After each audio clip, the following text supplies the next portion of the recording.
I'm just going to go over some of the new features that we have in Lab Wiki for the education project. So first, we'll take a look at a learning switch topology, which is a simple Mac learning with 4 nodes and a switch.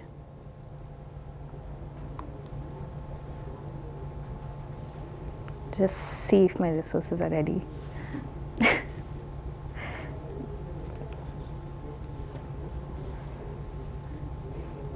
Okay, click the Lab Wiki button here.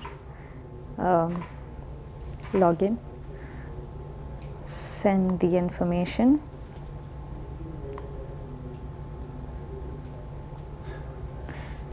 And now you have the 3 panels. So I'll bring up the experiment script for the learning switch here, and also bring up the instructions here. The different topologies that I can navigate to using this list here. So the learning switch is the one that we will be running first. So this script is read-only for the students, and since I'm running it as a test user, it's showing the student permissions. I'll also open up another browser with the educator role, and once this is done, go over to that. So I just select the slice name here, give it a sample name.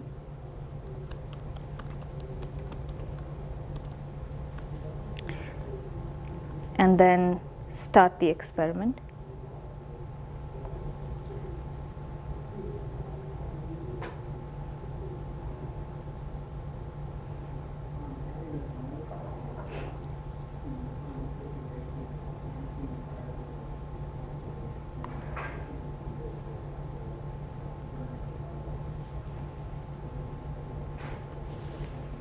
So these logs are kind of fewer now and more readable, so that's kind of nice. And we can also see the experiment data once the experiment starts in the logs. I guess these are all new features that weren't there before. Right, so some of that is already working. You were talking about this. No, it's even more. It's even more condensed. Yeah, more condensed, and more faster. Nice. Because we're only fetching the later stuff like this. So now the event has started and the pings are going through. We can see the graph.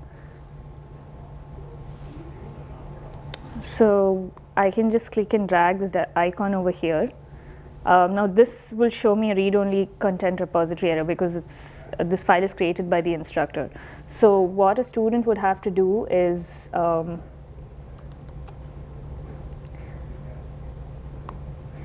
maybe just create his own copy, or create a completely new script from scratch and say, this is my result. For tomorrow, we just should probably ask them to create a copy with the initials or something like this, right? So for the tutorial tomorrow? I don't think they have to do it with initials because they'll have their own repos. So. Hey, we have a dry run next month. Yeah, so this is created in your own folder. So it's just, you have the learning switch there. And then this is done, so I can just move it over here.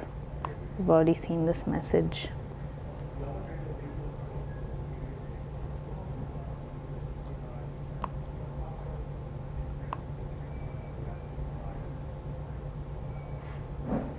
And this is saved here. So this is a new message that Jack actually added to show that the graph has been generated by a particular experiment ID, and that's timestamped. So just by looking at this, you can easily say that this experiment was submitted at a particular time. If you click at it, you should be able to get the experiment on the other side. Yeah, that's. And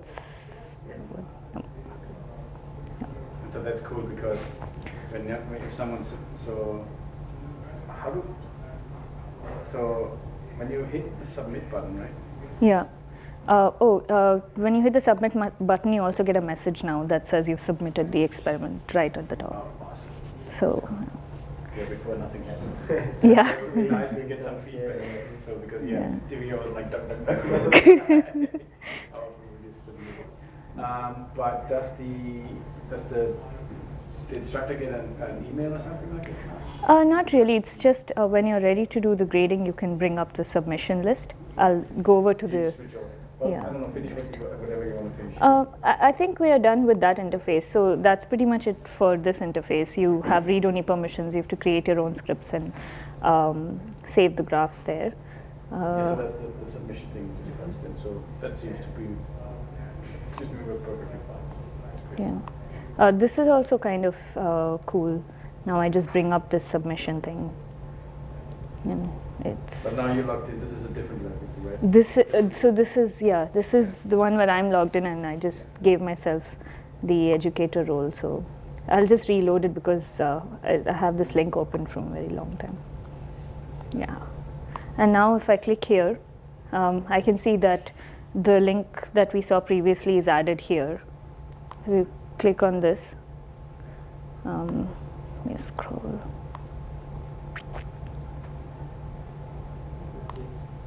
And there, the graph is loaded here as well. So once you click on the link, you can see the actual results that the student had. One thing that, let me open the same script here, and now I can actually edit this script.